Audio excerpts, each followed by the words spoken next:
Aloha, and welcome to Maui-Well-Being. I'm Maribeth Theisen, counselor and hypnotherapist. And I'm Eric T. Richter, publisher and editor. Today we're at the Sacred Garden of Maliko, a very special off-the-beaten-track spot near Makawao in upcountry Maui. And we'll be interviewing the fascinating proprietor, Hogan. And in a later segment, we'll be interviewing Reverend Robin Youngblood, a Native American shaman who's going to share with us about a very special event she's planning here on Maui in October. So, are you ready to explore, Eric? I'm ready, Mary Beth. Let's go.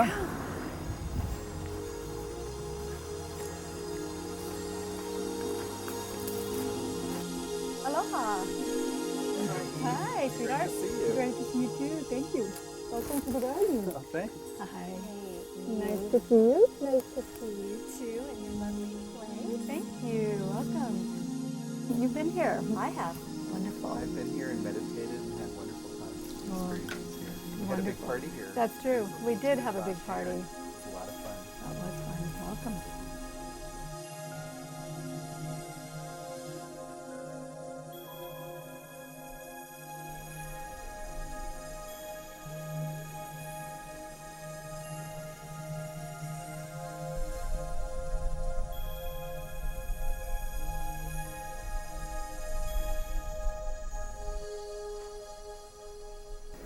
Hogan is a relationship expert, columnist, keynote speaker, author of 5 books including the latest, How to Love Your Marriage, and an online relationship advisor for several websites.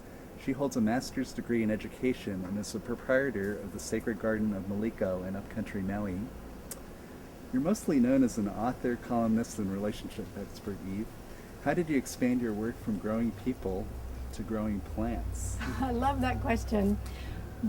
And the truth of it is that I really haven't transitioned to growing plants. I've transitioned to having plants help me to grow people. Because what I've discovered is that this environment in nature is really transformative for people without me doing anything. And prior to having the Sacred Garden, it seemed like all my work had to be directly generated from something I said or some experience I facilitated or something I wrote. Like there was a lot of responsibility on me to do the work for someone, to help, not do it for them, but to facilitate their experience and their transformation. And what I discovered quite by accident when this garden came into being was that people come here and they do their own work, and it kind of takes it off of me and puts it back where it belongs, which is on the individual to do their own growing and their own transformation.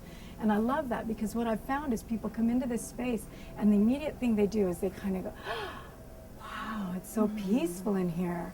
And they just kind of soften. I call it, they walk in with what I call the hards and they walk out with the softs, if you will. And the plants are integral in that experience, and they just emanate beauty, they emanate peacefulness. They just create a sacred space that really facilitates that experience. Well, and here on the grounds, you've got 2 labyrinths. That's correct. And you've also written this book, Way of the Winding Path, which is about how you can use walking the labyrinth for personal transformation. So why should we walk the labyrinth? The labyrinth is, it's something so funny because you look at it and you're going, okay, why would I walk around in circles? And I actually want to show this because people don't always know what we're talking about. They think that when we talk about a labyrinth that we're talking about a maze. And this actually isn't a maze. It's just one path that leads all the way throughout the entire mandala into the center, and the same path brings you back out. And it's symbolic of taking a pilgrimage. So there's a lot of different uses for it, and some people use it simply as a path of peace and prayer and contemplation. Some people use it as like a walking meditation, like a breath with each step. Some people use it for chanting and actually making a body prayer out of it. But what I really love to have people do as a tool for their own transformation and their personal growth is to use it as a tool for self-discovery, because the labyrinth will mirror to you whatever it is you need to see in yourself. I've noticed that when I've walked the labyrinth, I can be going back and forth, and I can think I'm right there at the goal, which might be, my spiritual path or something in my life, and then boom, I'm headed far away. And eventually I get there. And I think it really teaches us about the path of life. That's right. It really does, through metaphor, mirror everything in our lives. And exactly what you're talking about. You start here, and you're just one turn, and it's right next to the center. And we go, oh, this isn't going to be so hard. And then we keep going and going and going and going. And you get out here to this really long stretch along the outside edge. And then you come here where you're really essentially right back where you started from, it feels like. And it's so simple to think, oh, I'm never going to get there. And really, you're just one turn away from reaching the center. And metaphorically, that's so much like life. We start a project, we think, oh, this will be a piece of cake. And then we get into the details, and it's, oh, feels like it's going to take forever. And then we keep going and going and going. And just about the time when we're about to give up and think it's hopeless, we just need to persevere a little bit more. And then we reach our goal. And so that's one of the beautiful metaphors. And many of the others are these 180-degree turns. These are so representative of those huge changes in life that we encounter. You know, like we think we've got it figured out and we know what life is like, and then we fall in love, and then everything turns this way, and we're suddenly going through this labyrinth of love, and then, you know, maybe we get married and everything changes again, or have kids, or get divorced, or get an illness, or have the kids move out, or, you know, any number of things, change careers, move to Hawaii, move away from Hawaii. All of our lives are full of these 180-degree turns.